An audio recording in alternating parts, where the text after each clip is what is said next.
Bonjour chers élèves. Après avoir fait le cours du graph7 et de l'API, donc on va vous présenter une activité pédagogique concernant ces deux leçons. Ça sera le store automatisé. Alors, donc je vais présenter un petit peu le système. Donc l'objectif de cette application qu'on va faire ensemble est l'étude d'un store automatisé dont les caractéristiques principales ainsi que les fonctions globales comme suit. Alors, la motorisation du store, donc elle est faite par un moteur asynchrone et la commande est assurée par ce qu'on appelle automate programmable industriel de type Zelio. Un commutateur à 4 positions permet de choisir l'arrêt, c'est-à-dire l'arrêt du store, soit le mode automatique, soit le mode manuel qui permet l'intervention de l'utilisateur, soit pour remonter le store ou pour descendre le store. En mode automatique, parce que le store, soit on le fait fonctionner en mode manuel ou en mode automatique. Donc, si le store il va fonctionner en mode automatique, l'intensité des rayons solaires est captée par une photodiode, ce qu'on appelle un capteur de lumière.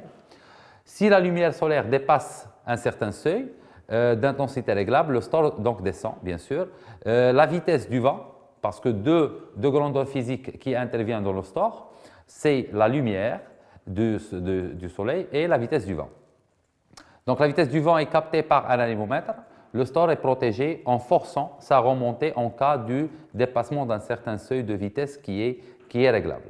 Donc voilà le schéma descriptif du store. Donc vous voyez bien ici l'automate programmable qui sera notre objectif. Il y a la toile du store. Donc cette toile elle est entraînée par un moteur asynchrone monophasé. Il y a les capteurs. Voilà le capteur. Ici, il y a le capteur du vent, généralement un anémomètre. Et ici, vous avez le capteur de soleil, c'est une photodiode. Voilà ici le moteur. Et il y a le sélecteur pour choisir le mode soit automatique, soit manuel. Alors, on passe maintenant au schéma électrique. Voilà l'API, donc de type Zelio. Vous voyez bien qu'ici, il y a le commutateur. Donc, le commutateur est à 4 positions, soit le mode arrêt, complètement du store, soit la montée manuelle, soit le mode automatique, soit la descente manuelle. Alors, il y a aussi deux entrées, une entrée liée par le capteur de soleil et deuxième entrée, il y a capteur de vent, c'est-à-dire la vitesse du vent. La sortie, vous voyez que l'API, il y a deux sorties. Il y a une sortie reliée au relais L1 et une deuxième sortie pour le relais L2 pour commander le moteur tubulaire. Un relais pour la montée, c'est pour l'entrée Q1 et pour la sortie Q1 et pour la sortie Q2, il y aura la descente. Pour se familiariser un petit peu par le système, on va commencer par une chaîne fonctionnelle. Donc, si on fait la remarque que la fonction acquérir dans ce système elle est faite par deux capteurs, il y a le capteur du vent, capteur de soleil, et n'oubliez pas que la consigne elle est donnée par le commutateur. Donc, on peut écrire, alors acquérir. Donc, acquérir, elle est faite par capteur, donc bien sûr une photodiode. Sinon, on va dire capteur de lumière. Sinon, ici, on a capteur de vitesse du vent. Alors, finalement, il y a le commutateur. Alors, pour la fonction traitée. Donc, pour la fonction traitée, il y a l'API, donc de type Zelio. Donc, traitée, elle est faite par l'API de type Zelio. Alors, communiquer, donc c'est une liaison directe entre la chaîne d'information et la chaîne d'énergie. Donc, alimenter Donc, communiquer, c'est déjà noté, c'est utilisé en direct. Donc, je note ici la fonction alimentée. Donc, alimentée, elle est faite par un réseau monophasé. Parce que l'alimentation ici, puisque le moteur c'est un moteur monophasé, donc bien sûr, donc le réseau il est monophasé. Alors, la distribution, distribuée, elle est faite par, vous voyez bien ici, deux relais. Il y a le relais RL1 et le relais RL2. Donc, relais. Et convertir. Donc, convertir, c'est bien sûr le moteur asynchrone monophasé. Asynchrone monophasé. Bien. Alors, par suite, donc, la fonction transmettre, ici, elle est assurée par un système vis-écrou et un ensemble d'engrenages. Donc, vous voyez bien que la matière d'œuvre entrante, ici, c'est la toile en position initiale, et la matière d'œuvre sortante, c'est la toile enroulée ou déroulée, à savoir sa position initiale.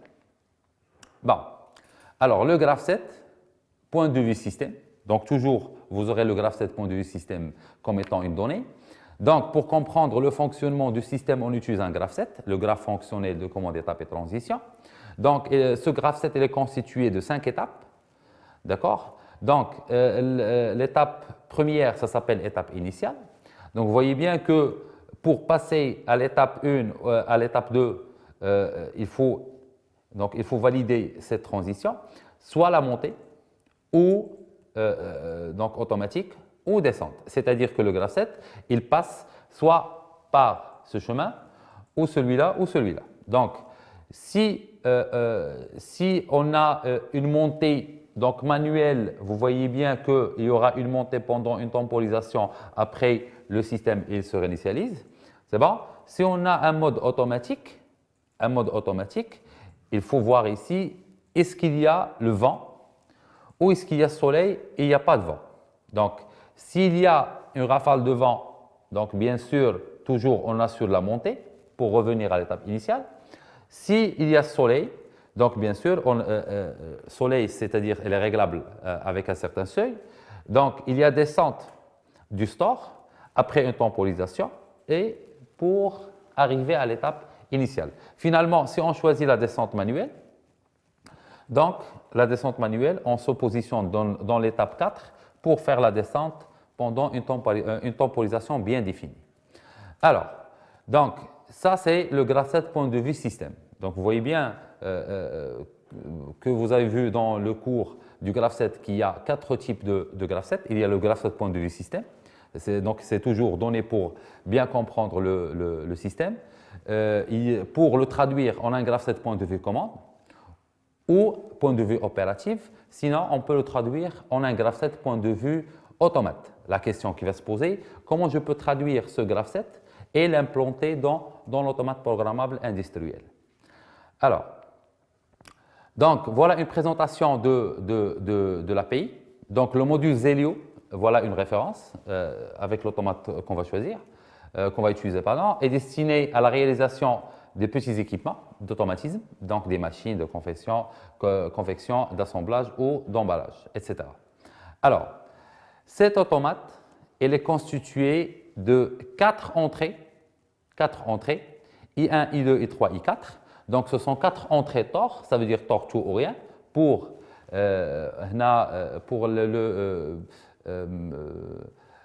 faire des capteurs TOR, pour les relier à des capteurs TOR, et des 4 entrées mixtes, c'est-à-dire qu'ils peuvent jouer le rôle des capteurs TOR ou des entrées TOR ou des entrées analogiques. Il y a le IB, IC, ID et IE.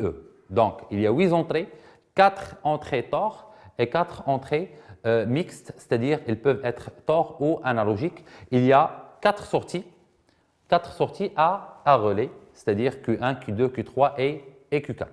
Il y a une interface avec 2 boutons et un afficheur LCD.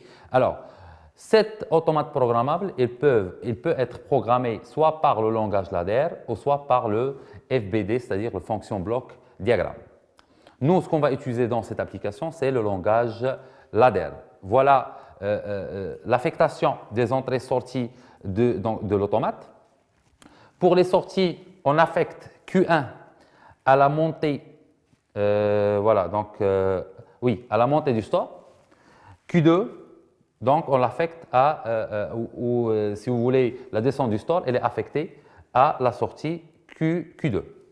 Donc, pour les capteurs, chaque capteur, il prend une entrée. Donc, pour le capteur du vent, on affecte I1. Pour le capteur du soleil, c'est I2. Pour le capteur I3, c'est pour le commutateur de position descente, c'est I3. Et pour le commutateur en position montée, c'est IC. Et pour le commutateur en position auto, c'est IB. Alors, donc, on passe du graphe 7 point de vue système au graphe 7,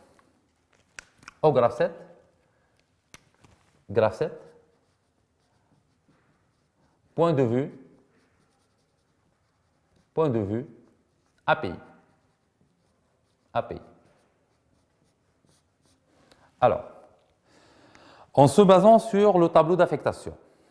Donc, le capteur du vent, c'est I1. Le capteur du soleil, c'est I2.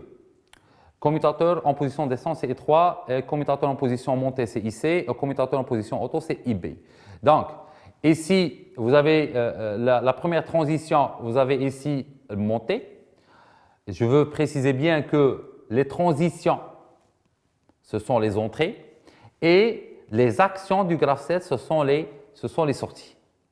Donc, pour la montée, je vois ici sur le tableau la montée, commutateur montée, c'est IC. Donc, je note ici IC. Alors, ou auto ou descente. Le ou, comme vous voyez dans la logique combinatoire, on note plus. Auto, c'est IB.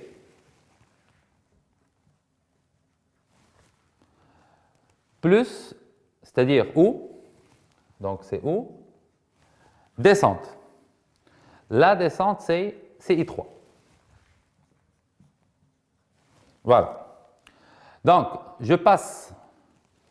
Donc, puisque là, c'est monté, donc je note ici monté. Donc, c'est-à-dire ici, IC, c'est IB et I3. Donc, pour le vent, capteur du vent. Pour capteur du vent, c'est I1. Donc, ici, le vent, je note I1. D'accord? Ici, c'est soleil et pas du vent. Soleil, c'est I2. Soleil, c'est I2. Pour dire qu'il n'y a pas le vent, donc je note I1 bar. Alors,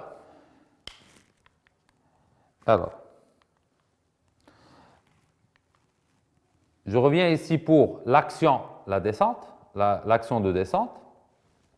L'action de descente, elle est affectée au relais Q2. D'accord? Et cette descente sera réalisée pendant un temps noté tempo 1. Donc, l'automate, il contient deux temporisateurs. Donc, le premier temporisateur, il est noté TT1. D'accord? Pour le vent, donc, toujours c'est I1. Pour fin de tempo, je note T1 dans le graphe 7 point de vue automate. Ce n'est pas T / numéro de l'étape et la temporisation. Donc, je note seulement le contact de temporisateur T1. Donc, pour la cinquième étape, la montée, elle est affectée, au relais Q1 pendant une deuxième temporisation, TT2, et finalement, finalement, vous avez fin tempo de CT2. Voilà. Alors lorsque on réalise le graphe 7 point de vue automate, maintenant on va passer à la programmation ladder. Voilà une petite présentation pour la réalisation du graphe 7, du graphe 7 en langage ladder. Donc, la programmation du graphe 7 en langage ladder dans l'API consiste à associer à chaque étape I, ici on a 5 étapes, du graphe 7 un bit interne de l'API noté MI. Ça veut dire que chaque étape elle a un bit interne. Donc, M1, ici par exemple, on a M1, M2, M3 et M4, M5. Alors, le graphe 7, point de vue commande, étudié contient 5 étapes, on utilise alors 5 bits internes, comme j'ai dit tout à l'heure, M1, M2, M3, M4, M5. Le programme, donc n'importe quel langage ladder, il est divisé en deux parties. La première partie essentielle, c'est le traitement séquentiel. Ça veut dire le graphe 7, donc, il se réalise d'une façon séquentielle. Donc, il y a l'activation de l'étape 1. Après, il y a la désactivation de l'étape 1. Il y aura activation de l'étape 2 et ainsi de suite.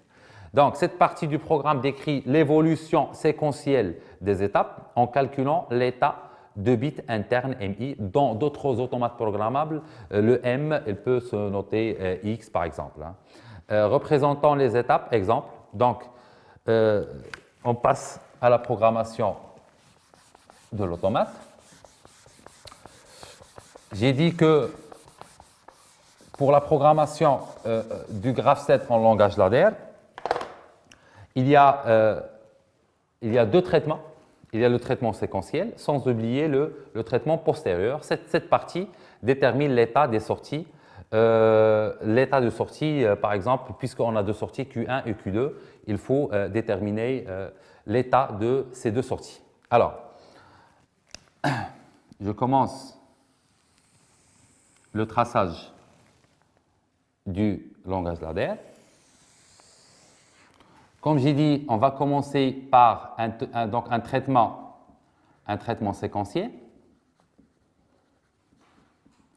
Alors, le traitement séquentiel, pour chaque étape, on va affecter deux relais. Ici, c'est l'activation de l'étape 1.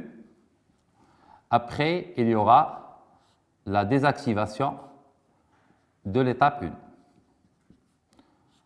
Après, il y aura l'activation de l'étape 2 et la désactivation de l'étape 2. Après, il y aura l'activation de l'étape 3, la désactivation de l'étape 3, il y a l'activation de l'étape 4, la désactivation de l'étape 4 et l'activation de l'étape 5 et la désactivation de l'étape 5. Alors, donc sans oublier qu'il y a deux symboles dans le langage ladder. Il y a ici le symbole électrique. On note l'activation de l'étape par un rectangle, un relais, et les entrées par des interrupteurs. Ça peut être des interrupteurs normalement fermés ou normalement ouverts.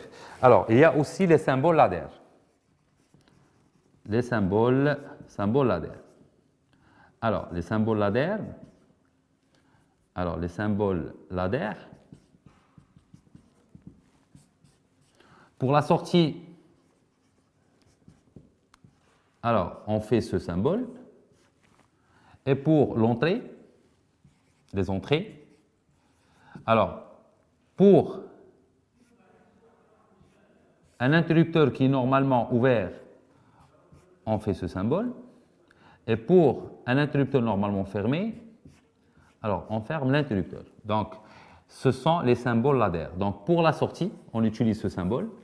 Je peux remplacer le relais, le symbole électrique par un symbole ladder, comme je peux utiliser ce symbole et je peux utiliser ce symbole selon le choix dans le logiciel Zelio Soft. Alors, donc comme j'ai dit, pour activer par exemple l'étape 4, donc c'est noté ici un exemple d'activation et de désactivation de l'étape, on est dans l'étape 2 et I3 est actionné, comme vous voyez ici. Pour activer l'étape 4,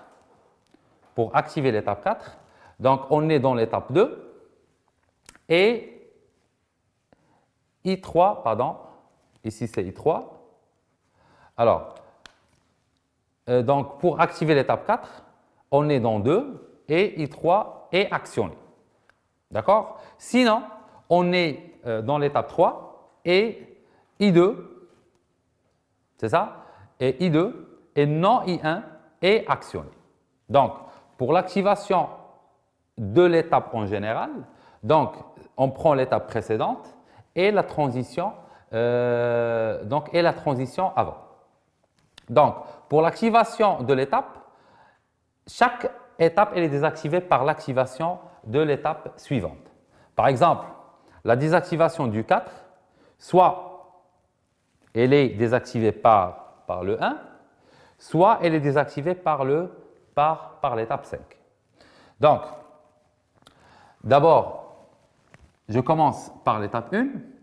Pour activer l'étape 1, donc l'étape précédente, soit 5, soit 4. D'accord? Donc, soit 5 et T2. Donc ici, je mets M5 T2. D'accord? Soit 4 et T1. Donc, soit 4, M4, M4 et T1. D'accord? Et T1. Donc, je rajoute ici qu'on peut utiliser ce qu'on appelle l'initialisation. Et l'initialisation consiste à fermer toutes les étapes, c'est-à-dire toutes les étapes, c'est-à-dire M, M2. Donc, voilà, donc c'est M2, M2, M3, M4, d'accord, et M5, M5. Voilà, donc pour l'initialisation. Donc, ce que je mets en rouge, c'est pour seulement l'initialisation. Donc, je peux noter ici que cette ligne, elle est toujours faite pour l'initialisation de l'automate. Initialisation. Alors, je passe ici à la désactivation du 1. Donc, toujours une étape désactive, donc désactive l'étape précédente. Ça veut dire que pour désactiver 1, il faut que M2 s'active. Alors, c'est M2. Voilà. Donc, on passe maintenant pour l'activation de 2. Donc, pour l'activation de 2, donc, il y a M1 et IC ou IB ou I3. Donc, je les mets, bien sûr, lorsqu'on a le OU, donc, c'est en parallèle. Donc, c'est IC, IB, IB et I3. D'accord? Alors, pour la désactivation de 2, donc, soit 3 désactive le 2, soit l'étape 5 désactive 2, soit l'étape 4 désactive 2.